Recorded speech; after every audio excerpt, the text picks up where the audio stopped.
There was a newspaper, an independent, one of the few independent newspapers in Russia called Novaya Gazeta that broke the story after a long investigation. And in early 2017, the New York Times wrote about it. It hit all the airwaves. It was a story that was big for a moment in the U.S. press. It stayed big for a longer moment in the European papers, but it just fell from the attention span.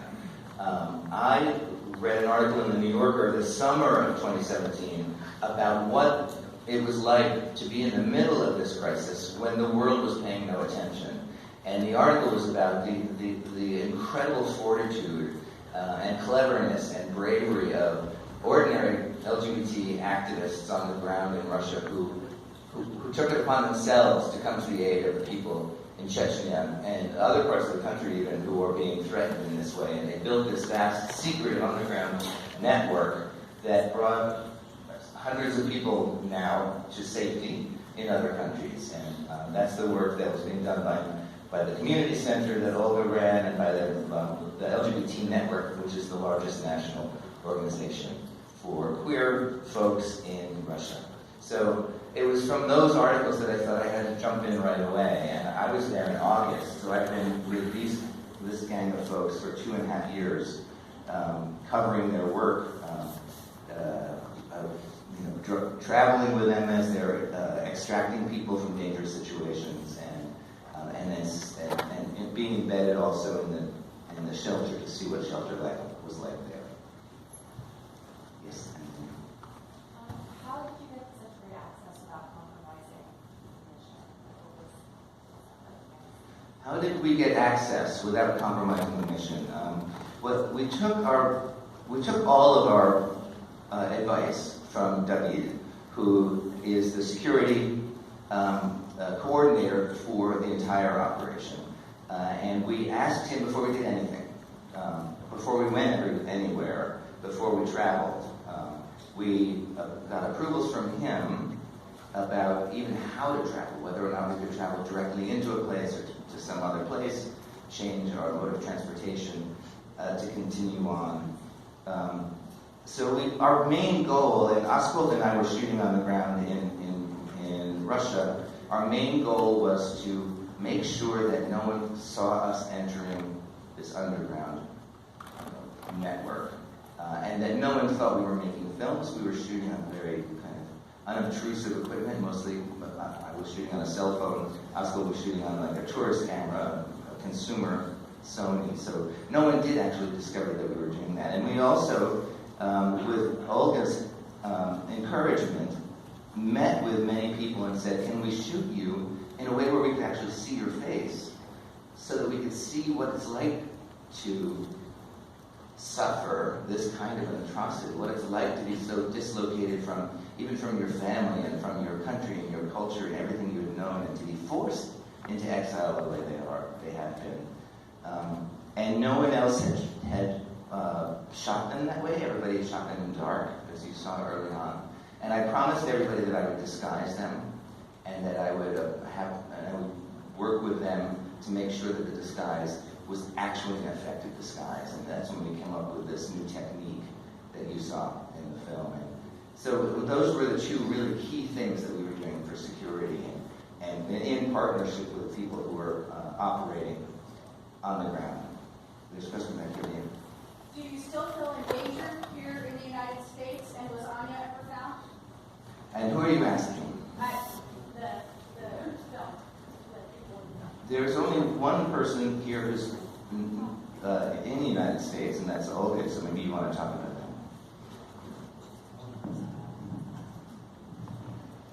Ну, я думаю, что я чувствую себя в безопасности, но это очень относительное понятие. Все равно. I would say that I don't feel unsafe, but that's a very relative sort of concept. Я, конечно же, не побегу нигде места. Ну, город, в котором я живу, стараюсь не постить какие-то фотографии, ну, не тегать фотографии своего местоположения, то есть я все еще пребываю в таком немножко закрытом состоянии. I wouldn't want my address to be known. I don't tag my photos for where I am when I post them on the internet. So it's kind of a closed state that I'm still in. And I might also ask Maxime, who came to the United States this week for the first time ever. We were proud.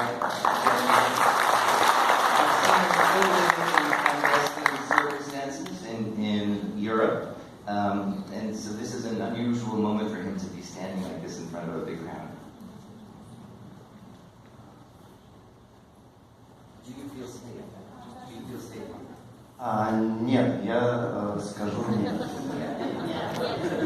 Я не чувствую себя безопасно ни в Америке, ни в стране, там, где я живу.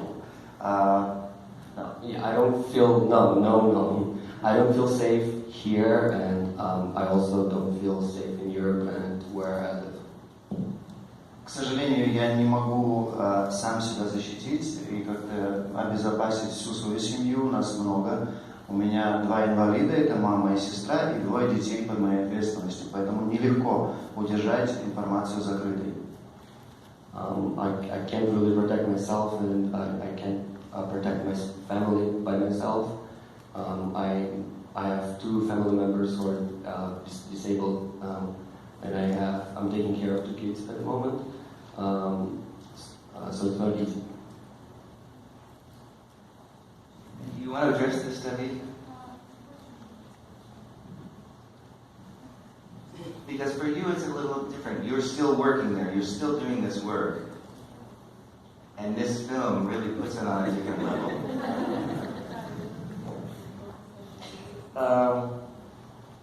Я не чувствую себя безопасно, потому что я живу в России, я живу одним днем и не знаю никогда, что будет завтра, и где завтра я окажусь, и будет ли у меня, в принципе, это завтра. So David here doesn't really feel safe because he still remains in Russia, and he lives like one day at a time, and he never knows where he will be tomorrow. Oh, and the question is, where is Anya? And we still don't know. She's still, the fate of Anya is unknown. That you may have more details you want to share.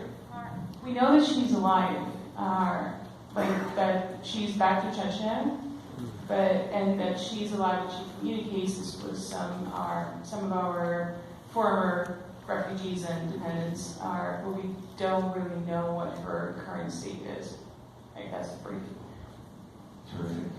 Another question. We go here. Has the situation changed in Chechnya at all, for the better or the worse? And will it ever be possible to show this amazing film in Chechnya? This is a wonderful film. Do you want to try this question? The question is the situation changed at all in Chechnya, and for better or for worse? And will we be able to have a red carpet here for this film in Grozny, Chechnya? And I think, can you help us with that, Veronica? Yeah, sure. So the situation in Chechnya is a little bit more complex than it was in 2017. So in 2017, we're getting news about the purges sort of as the purges were going. At this moment, we are receiving information a little bit delayed because we have less and less informants on the ground because people are fleeing, and you saw that we've relocated 152 people. At this very moment, it's 164.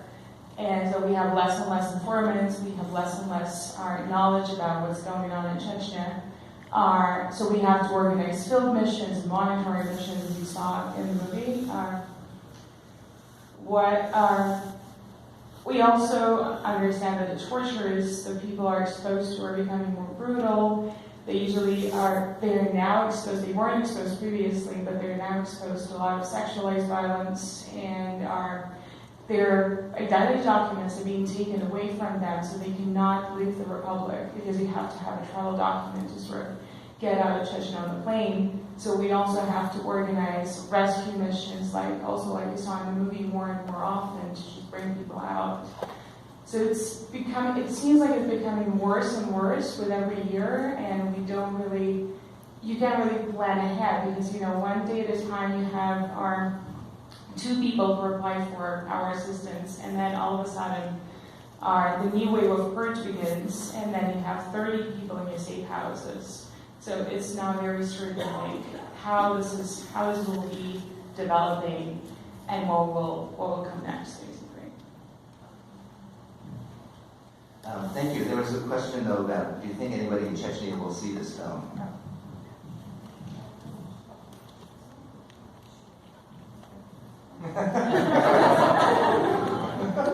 Я надеюсь, что это будет какой-то тайный показ, о котором мы никогда не узнаем. The hopes are that this will be like a secret screening that we will never find out about. In a red carpet situation. Any questions on this side? Yes, and standing in the back. What about the rest of Russia? I've been to St. Petersburg many times, Moscow. How does that situation in Chechnya compare to the other major cities like St. Petersburg and Moscow? I kind of want to. The question is, what is it like throughout the rest of Russia, major cities like St. Petersburg and Moscow, compared to Grozny and other parts of Chechnya? You want to do this? Это очень хороший и важный вопрос. That's a great question, very important. Ситуация в России на самом деле не намного лучше, отличается только в России в целом, я имею в виду, да, потому что Чечня это всего лишь часть России. Russia in general is, I would say, is not much better. Chechnya is, of course, part of Russia. Отличается только тем, что не хватают вот прям каждого и не отслеживают, и не сажают в тюрьму, и не пытают. Но выгоняют из дома, люди остаются на улице, выгоняют с работы, на улице бьют. То есть в целом шелтер, у нас сейчас шелтер открыт для всех ЛГБТ, со всей России, не только Северного Кавказа, и обращения каждый день. I mean, the difference is that people aren't detained by state forces the way that they are in Chechnya, but beyond that, they get beaten up on the street, they get fired, they're discriminated against. And in terms of our shelter, we have calls every day from people who are fleeing bad situations.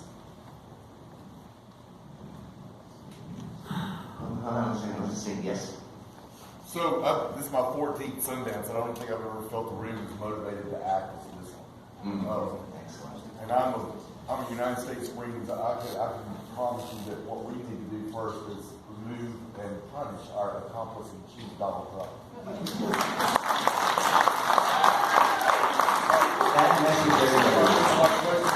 My question for David is, how do you keep your anger from consuming you in the work you do?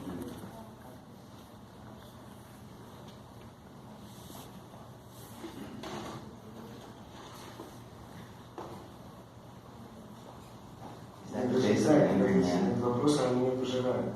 Когда никогда на меня сожрут, или что поступит раньше. Но без этой работы я уже не могу. This work actually consumes David fully, but he can't imagine himself without this work anymore. It's like it will be, one day it will probably consume the whole, his full essence, but that's the sort of the job of his life apparently now. When you're a superhero.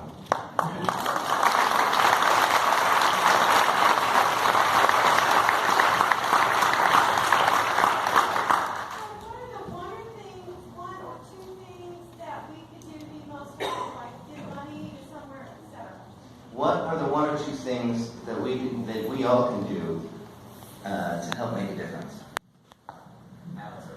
Hi. Go to our website, welcome-to-Chechnya.com. We have a page there, Save Lives.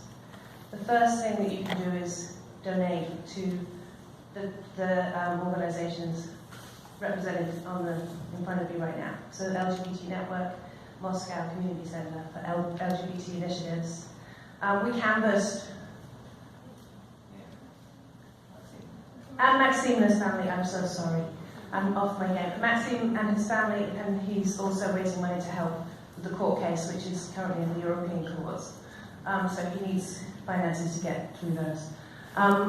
We canvassed 30 to 40 advocates and activists and organizations on the ground who do this work inside and outside of Russia. And we asked them, what can this film do to help? And that's the resounding response was, fund the work that's happening, because our governments aren't doing anything. So the second thing is to get our governments to do something. So That is, we're doing a bunch of big, high profile screenings in DC and in embassies all over the world. We would love you to just carry the message forward, tell everyone about this. A lot of people don't know about it. You can educate yourself on the website, and all of our calls to action are on there. Thank you. Any other questions? Way in the back. Shara. What is America's response to having these people come here? I mean, what kind of response have you gotten from the U.S.? The question is, what is the response from the U.S.? And I can answer that very briefly, that they have not accepted any applicants for humanitarian parole visas from this part of the world, or many from any other part of the world. This is an administration that's basically closing the borders. And we were able to get these folks here because they had visas in some instances, and tourist visas, and we were able to bring them over because of that. But the U.S. has made almost no comment about what's happening in that part of the world. There was a Nikki Haley statement expressing some alarm early on, but not any outrage and not in any effect taking on the administration there to try to do something to stop it. Well, on behalf of America, I'm ashamed and I'm sorry for what you guys are going through.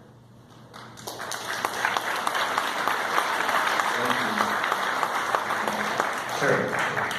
So we saw in the film that many adults were being exported from these situations, but weren't able to take children. Are there any children that have been taken out and maybe come out prior to this happening? Have you rescued any children that are in this situation? Well, the question is, have any children been part of the rescue from Chechnya? And children have, as you saw in Maxim's family, and many of the people who had come through the network have been teenagers. It's a very young cohort for the most part, and I don't know what you consider children, but people in that situation who are 17 and 18 years old, it's just an incredible burden for them to bear. Okay, I think we got to stop there, Mark. Thank you, everybody.